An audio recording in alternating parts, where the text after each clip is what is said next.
इस बुक के अंदर हम लोग जैसा आपने देखा लास्ट लेक्चर के अंदर हमने केमिकल कोऑर्डिनेशन का इंट्रोडक्शन किया था। तो आज हम ये अकॉर्डिंग टू बुक हमारा वर्ड टू वर्ड पढ़ेंगे कि क्या चीज़ यहाँ पर लिखी है। शुरू करते हैं केमिकल कोऑर्डिनेशन। सबसे पहले तो evolution of complex multicellular organisms came the need to coordinate the activities of cells in different parts of the body। जैसे जैसे केमिकल्स जैसे जैसे ऑर्गेनिज्म कॉम्प्लेक्स होते गए उस तरीके से हमारे पास वैसे वैसे सेल्स के दरम्यान में कोऑर्डिनेशन होना इम्पॉर्टेंट होता गया, क्योंकि स्ट्रक्चर कॉम्प्लेक्स हो गया। ठीक है, पहले क्या था, यूनिसेलुलर ऑर्गेनिज्म थे तो उसमें उसको कोऑर्डिनेशन की ज़रूरत ही नहीं है। जैसे जैसे ऑर्गन यानी कि सेल्स की क्वांटिटी बढ़ने लगी, टिश्यूज़ बने, फिर कुछ ऐसे ऑर्गेनिजम्स आए जिनके पास ऑर्गन्स थे लेकिन कुछ सिंपल ऑर्गन्स थे या फिर बहुत कम क्वांटिटी के अंदर ऑर्गन्स थे। लेकिन एवोल्यूशन के साथ साथ कॉम्प्लेक्स मल्टी सेलुलर ऑर्गेनिजम्स की नीड जो थी कोऑर्डिनेट करने की, that increased. Cell to cell communication ज़रूरी हो गया, मूवमेंट करवाने के लिए, ग्रोथ करवाने के लिए, रिप्रोडक्शन के लिए, होम्योस्टेसिस के लिए और बहुत सारे और मेटाबॉलिक रिएक्शंस के एग्जांपल हमारे पास, उसके उन सब के लिए कोऑर्डिनेशन बहुत ज़रूरी है।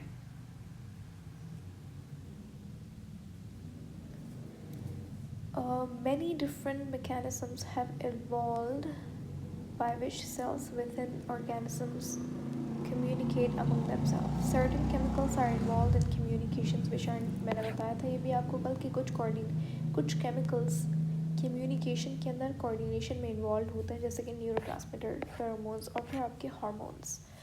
न्यूरोट्रांसमीटर केमिकल से नहीं बल्कि नर्वस कोऑर्डिनेशन में काम आता है। हार्मोन्स आपके पास केमिकल कोऑर्डिनेशन में काम आता है। न्यूरोट्रांसमीटर भी केमिकल मैसेंजर्स होते हैं। फेरोमोन्स, हार्मोन्स भी केमिकल मैसेंजर्स होते हैं, लेकिन न्यूरोट्रांसमीटर हमारे पास, जैसे हमने लास्ट चैप्टर के अंदर डिस्कस किया था, न्यूरॉन्स के दरम्यान में होता है। उसे वैसे ही फेरोमोन्स भी केमिकल मैसेंजर्स होते हैं जो कि एक ऑर्गेनिज्म सिक्रीट करता है बहुत ही माइन्यूट अमाउंट के अंदर किसी पर्टिकुलर रिएक्शन को स्टिमुलेट करने के लिए।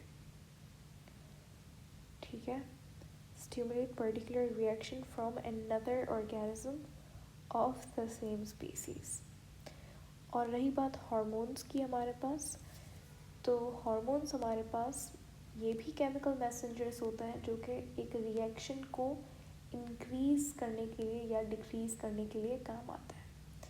और जहाँ से हार्मोन सिक्रीट करता है उस ग्लैंड, उसे हम ग्लैंड कहते हैं। वो ग्लैंड एक सेल भी हो सकता है, टिश्यू भी हो सकता है और एक पूरा ऑर्गन भी हो सकता है।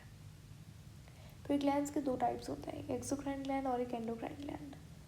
ठीक है, मैं फेरोमोन्स के बारे में और एक बार क्लैरिफाई कर दूं कि देखो, फेरोमोन्स हमारे पास केमिकल मैसेंजर्स होते हैं, केमिकल्स होते हैं जो कि रेगुलेट करते हैं organism to trigger a response in other members.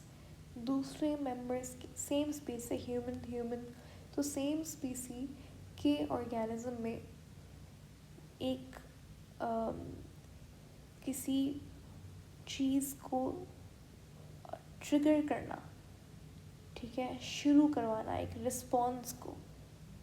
लेकिन दूसरे ऑर्गेनिज्म के अंदर स्पीसी सेम होनी चाहिए, तो उस केमिकल को आप फेरोमोन कहते हो। जैसे कि हमारे पास बहुत सारे एनिमल्स के अंदर फेरोमोन्स पाए जाते हैं और इनका पर्पस डिफरेंट होता है।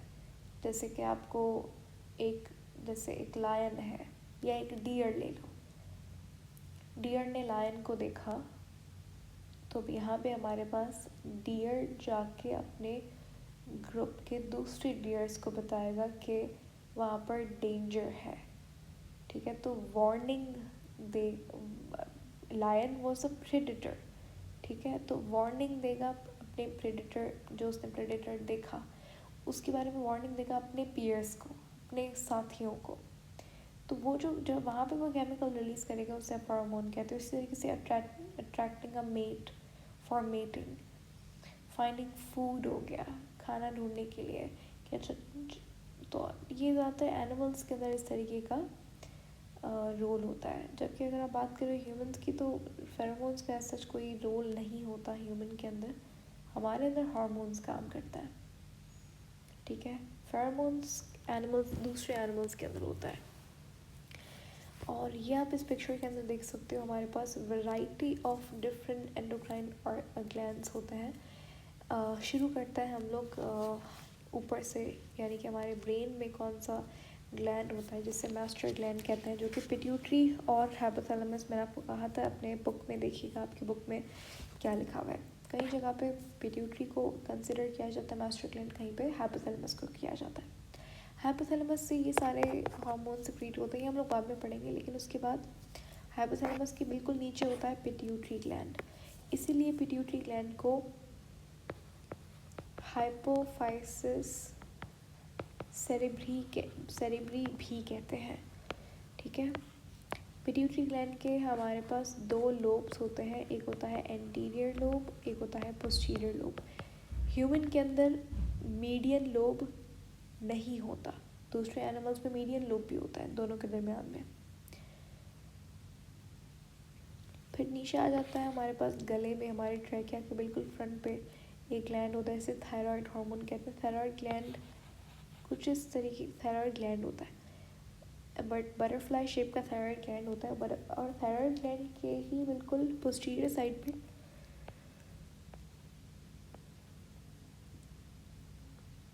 ये पी शेप्ड ग्लैंड्स होता है, जिन्हें हम लोग पैराथायराइड ग्लैंड्स कहते हैं।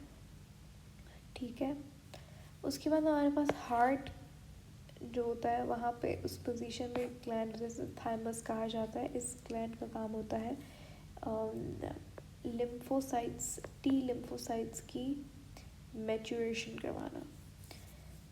लिवर भी एक ग्लैंड की तरह काम करता है।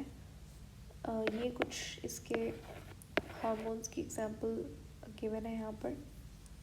ठीक है, हार्ट, आपको पता है हार्ट भी कुछ हार्मोन सिक्रीट करता है, आपकी किडनीज भी कुछ हार्मोन सिक्रीट करती है, लेकिन वो इतने मेन हार्मोन्स नहीं होते। स्टमक की अगर आप बात करें, स्टमक भी हमारे पास कुछ केमिकल सिक्रीट करता है। किडनीज बहुत इंपॉर्टेंट हार्मोन सिक्रीट करती हैं, कैल्सिट्रायोल, रेनिन, एरिथ्रोपोइटिन। ठीक है, फिर गॉनेट्स हो गए, फीमेल के अंदर ओवरी, प्लासेंटा भी हार्मोन सिक्रीट करता है। जैसे ही हमारे पास फर्टिलाइजेशन होती है, उसके बाद प्लासेंटा फॉर्मेशन, जब भी एम्ब्रियो की फॉर्मेशन के दौरान 4th मंथ के अंदर तकरीबन प्लासेंटा फॉर्म हो जाता है कम्प्लीटली, और फिर वहाँ से प्लासेंटा से सिक्रीट होता है आपके पास प्रोजेस्ट्रॉन, एस्ट्रोजन। ठीक है, ज़्यादातर क्वांटिटी प्रोजेस्ट्रॉन की सिक्रीट होती है प्लासेंटा से। सही है, यूट्रस से भी हमारे पास हार्मोन सिक्रीट होते हैं, प्रोलैक्टिन, रिलैक्सिन हार्मोन। पैनक्रियास भी एक ग्लैंड है जो कि सिक्रीट करता है, ये एंडोक्राइन सिक्रीशन भी निकालता है और एक्सोक्राइन भी, तो इसीलिए इसको मिक्स्ड ग्लैंड कहते हैं हम लोग। ठीक है, तो एक हार्मोन का मतलब क्या है? हार्मोन हमारे पास हार्मोन निकला है एक्साइट करना, तो ये केमिकल मैसेंजर है जो कि सिक्रीट करते हैं कुछ स्पेशलाइज्ड सेल्स या फिर टिश्यू या फिर ग्लैंड्स, इन्हें आप ग्लैंड्स कहते हो।